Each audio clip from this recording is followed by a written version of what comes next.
Hi, it's Mike from Mike's Diabetes World. I just wanted to interrupt here for a sec to tell you, first of all, any treatment or anything we discuss on this channel, check with your diabetic doctor, your primary doctor, your diabetic nurse before starting any treatment. I would say that to anyone, not just diabetics. Be safe. Have a great day. Bye. Hi, welcome back to Mike's Diabetes World. Yeah, I'll turn more towards the window. Go towards the light. Today, I want to talk to you about type 1 diabetes and the biggest organ in your body. Yeah, put all the jokes aside, but your skin. Now, when I was first diagnosed as a kid, no one ever talked about this, but over the years I have learned something very amazing. That high blood sugar in any part of the body excuse me, is all combined. You know, you think, oh, well, I have high blood sugar. Leave it, it won't be a problem. Well, aging your skin becomes the problem. Oh, God. You get very dry skin. And when you get dry skin, you have problems with your feet. You have problems itching all day. That's all you do is itch. And I know a couple of you have commented how I'm always kind of scratching and itching. Well, that's part of my poor sugar numbers. And I'm not always high, but I'm also could be low. So in my last 2 to 3 years, dry skin has become more prevalent. Now, every night, and actually lately every morning, I've been putting on Vaseline Intensive Care Lotion. I don't know if it's the right one, if it has the right parts to it, but you know what? For me, that's given me some relief. You want to take care of your skin, because if you keep scratching, bacteria is going to set in. And you don't want that, because eventually it's going to turn into an infection. And then you start the whole thing about antibiotics. Now, for a while there, actually I haven't had it in a time, but I used to get plugged ears, and they would flush them out, and a couple of times they say, "Oh, it looks a little pink. Um, does it hurt?" And I say, "No." Well, we'll just get an antibiotic so that you won't develop something later. And I'm thinking, God, I can't keep getting getting antibiotics for diabetes for every 2 seconds, but yet they keep prescribing them. Now, keeping your skin moisture, they are suggesting that you put on your lotion about 5 minutes after taking a bath or a shower. You want to trap the moisture that's already on your skin with the moisture left over from the shower. Oh no. So, I'm borrowing something from one of the videos I watched. I just want an update. And you know what?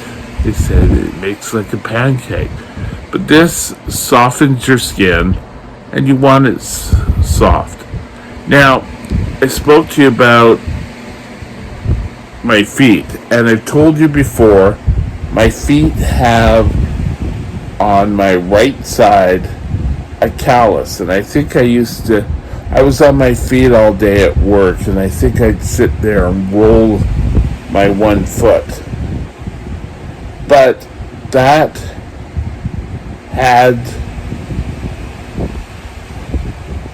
something to do with the skin and my sugar levels. My sugar levels were all over the chart. I didn't know why, but it's affected my skin. So if you have a callus, I have a huge one all up and down the side of my foot.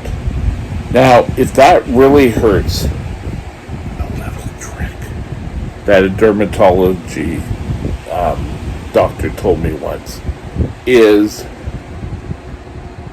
get some urea cream. Now, you can get urea cream from your pharmacist, or you can get it prescribed. And it's a good thing that you put a huge amount of it on your callus in your foot, then put a plastic bag on it, and then put another sock on. And if my callus gets to the point where it's really obnoxious, then obnoxious, I'm saying painful, then I do that, and you know what? It's softer and softer. It's less likely to crack. It's when things like this crack that bacteria can get in and it can ulcerate. I had a time where I did this, and I was on crutches for it seemed like 6 weeks or whatever. I had to wear another little shoe that kind of like made it. If you all can remember, there's Bart Simpson, and he goes through a whole bunch. Well, here, wear these glasses. Here, wear braces, and the thick shoe he had to wear. That was me. And I kind of have to walk with a limp, and it was really annoying. I was so glad when I could get back into regular shoes. I also had to have shoes made for me. So, keep your feet soft and supple. Take a look at your feet. Use a hand mirror. But don't forget about the bottom of your feet. You want both feet.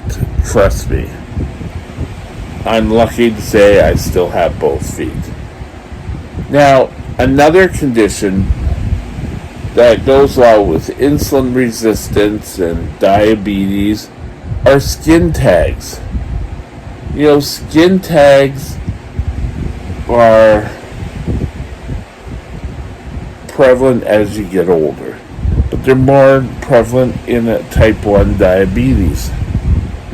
So, get it treated. Get it treated if you have more than 3. If you have 4, get them treated. I have 1, and I don't know if you can really see it, but hopefully this will focus. On my eye, I have a skin tag. I never really worry about it, but some people do, especially around the neck. I had one under my arm because it's a moist,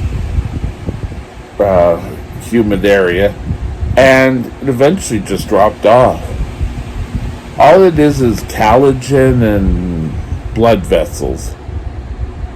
I kept thinking sometimes this would get bigger, and I thought, I could just take a nail clipper and clip it. I'm glad I never did. Don't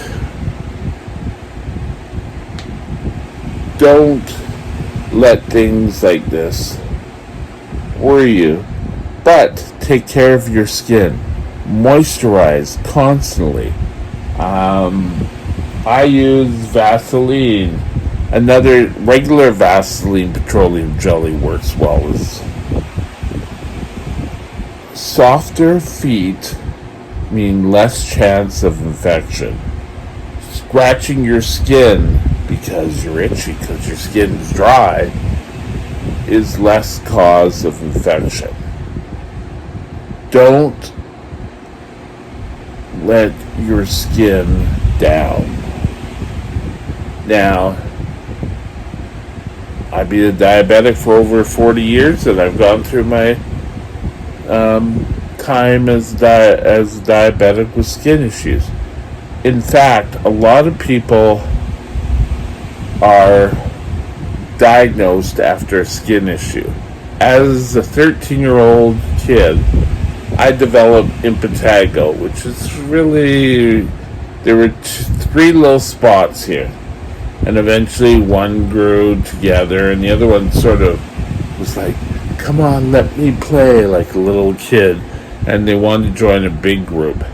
When I went back to school, this was before I was diagnosed in September, one of the teachers sent me to the nurse saying, that looks like impetigo. And I went, we got it treated, and I thought, okay, fine. A little while later, I had diabetes. That doesn't mean everyone who gets impetigo is going to get diabetes. It could be many other infections. It could be colds, flus, something that puts stress in your body. But limit what diabetes can do. Because remember, don't let diabetes control you. You control diabetes. Hope this helped. Have a great day. Bye now. Hi, hope you've enjoyed your video. If you have any questions, tips, ideas for future videos, look in the description and you'll get my email. Just if you want to hear it. For now, it's Mike, diabetesworld@shaw.ca. Have a great day. We'll talk to you later.